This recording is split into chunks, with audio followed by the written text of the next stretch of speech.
হেরে গেলেন মা মাহিরিন, জিতে গেলেন শিক্ষিকা মাহিরিন। সন্তানসম ছাত্রছাত্রীদের বাঁচাতে গিয়ে নিজের জীবন উৎসর্গ করেছেন উত্তরার মাইলস্টোন স্কুল অ্যান্ড কলেজের শিক্ষিকা মাহিরিন চৌধুরী।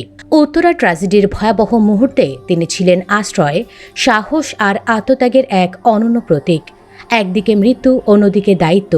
দ্বিধাহীন সাহসে মৃত্যুর মুখে দাঁড়িয়ে অন্তত 20টি জীবন বাঁচিয়ে নিজেই হারিয়ে গেলেন না ফেরার দেশে।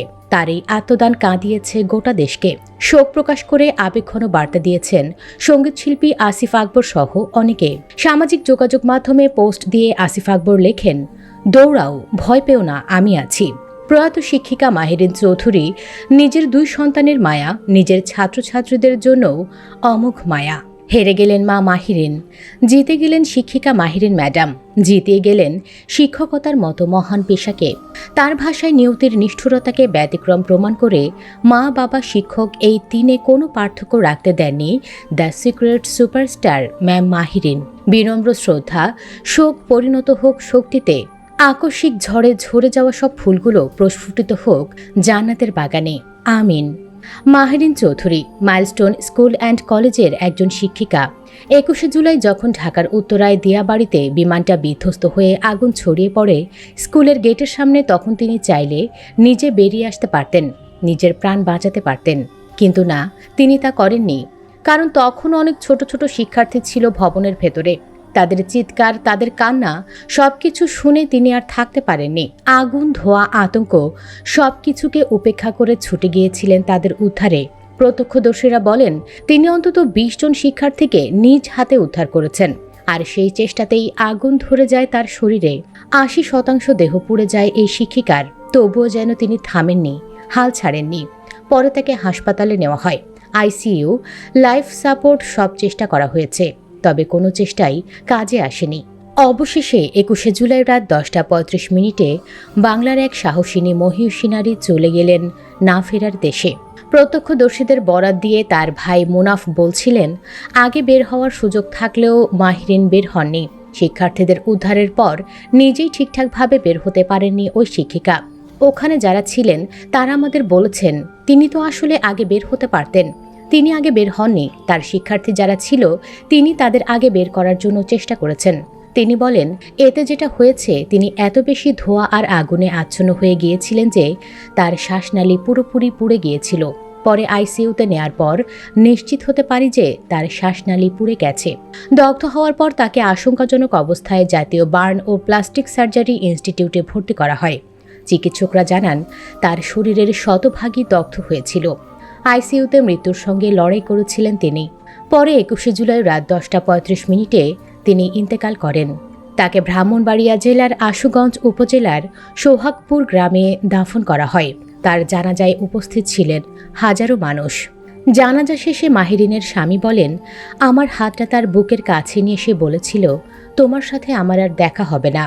আমি মাহিরিনকে জিজ্ঞেস করেছিলাম, তুমি তোমার নিজের 2 সন্তানের কথা একবারও ভাবলে না? এভাবে অন্যের সন্তানকে বাঁচাতে গিয়ে তুমি নিজের জীবন দিয়ে দিলে। সে বলেছিল, ওরাও তো আমার সন্তান, ওদের একা রেখে আমি কি করে চলে আসি? নিহত শিক্ষিকা মাহিরিন চৌধুরী ছিলেন সাবেক রাষ্ট্রপতি শহীদ জিয়াউর রহমানের ভাতিজি। জিয়াউর রহমানের খালাতো ভাই মহিদুর রহমান চৌধুরীর মেয়ে মাহিরিন চৌধুরী। তবে তিনি কখনো রাজনৈতিক পরিচয় দিতেন না। বিএনপির চেয়ারপারসন অসুস্থ থাকাকালীন সময়ে খাবার নিয়ে কখনো কারাগারে, কখনো আবার হাসপাতালে যেতেন মাহিরিন। তবে বাকিরা তাকে চিনতেন মাইলস্টোন কলেজের কোঅর্ডিনেটর হিসেবে। তবে মাহিরিন চৌধুরীর বাবা এমআর চৌধুরী নামেই বেশি পরিচিত ছিলেন। শহীদ প্রেসিডেন্ট জিয়াউর রহমানের মৃত্যুর পর তার পরিবার আগলে রাখেন মাহিরিন চৌধুরীর বাবা। শেষ পর্যন্ত মাহিরিন চৌধুরী হয়ে উঠলেন সাহস, মানবতা ও আত্মত্যাগের প্রতীক। তিনি আজ নেই, কিন্তু বেঁচে আছেন তার বাঁচিয়ে দেওয়া শিক্ষার্থীদের মনে, আর থেকে যাবেন বাংলাদেশের ইতিহাসে এক অনন্য মানবিক অধ্যায় হিসেবে। সেই স্কুলের একজন শিক্ষক বলেন, স্কুল ছুটি হয় দুপুর 1টায়। এরপর 2 ঘন্টা কোচিংয়ের জন্য কিছু ছাত্রছাত্রী স্কুলে ছিল, যাদের অভিভাবক তখনও নিতে আসেননি। তারা অপেক্ষা করছিল। দুপুর 1:10 কি 15 একটা জেট বিমান ক্র্যাশ হয়ে দিয়াবাড়ি মাইলস্টোন স্কুল অ্যান্ড কলেজের হায়দার আলী বিল্ডিংয়ে আগুন ধরে। এই বিল্ডিংয়ে বাংলা ভার্সনের ক্লাস 3 থেকে 5 আর ইংরেজি ভার্সনের ক্লাস 6 থেকে 8-এর বাচ্চাদের ক্লাস হয়। ওই বিল্ডিংয়ের 80% বাচ্চারা বাড়ি চলে গেছে। তখন বিল্ডিংয়ে ভয়াবহ শব্দ। উপস্থিত সবাই কিছু বোঝার আগেই দেখা গেল ছোট ছোট বাচ্চাগুলো দৌড়ে আসছে। দেখা গেল তাদের সারা গায়ে আগুন। শিক্ষকরা কোনো রকমে ওয়াশরুমে গিয়ে পানি ঢালছে 2-3 জনের গায়ে। এমন সময় একজন টিচার চিৎকার করে বললেন, সবাই বের হন এখান থেকে। রুম থেকে বের হয়ে দেখা গেল এত আগুন যে সমস্ত করিডোরেই আগুন। এরপর বিল্ডিংয়ের গ্রিল ভেঙে আমাদেরকে বের করা হয়। ওই শিক্ষক বলেন, বাচ্চাগুলোকে আমি 5 মিনিট আগেও দেখে গেছি। 5 মিনিট পরে এসে দেখি ওরা পুড়ে একেবারে ছাই হয়ে গেছে। ওই ছোট ছোট বাচ্চাগুলোর মুখ আমার চোখের সামনে ভাসছে, আমার সহকর্মীদের চেহারাগুলো ভাসছে। কত মায়ের বুক যে আজ খালি হলো। দর্শক, যে মহিষী নারী নিজের জীবন বিলিয়ে দিয়ে 20 জন ছাত্রছাত্রীকে বাঁচালেন, তাকে কোনো রাষ্ট্রীয় সম্মান জানানো হয়নি। এমন গর্হিত কাজ সরকার কিভাবে করতে পারল? তাছাড়া নিহতের সঠিক সংখ্যাও এখন পর্যন্ত সরকার দিচ্ছে না। সরকারের এমন নিষ্ঠুর আচরণকে আপনি কিভাবে দেখছেন? জানিয়ে দিন কমেন্টে। সেই সাথে ভিডিওটি অবশ্যই লাইক, শেয়ার করে চ্যানেলটি সাবস্ক্রাইব করুন। ধন্যবাদ।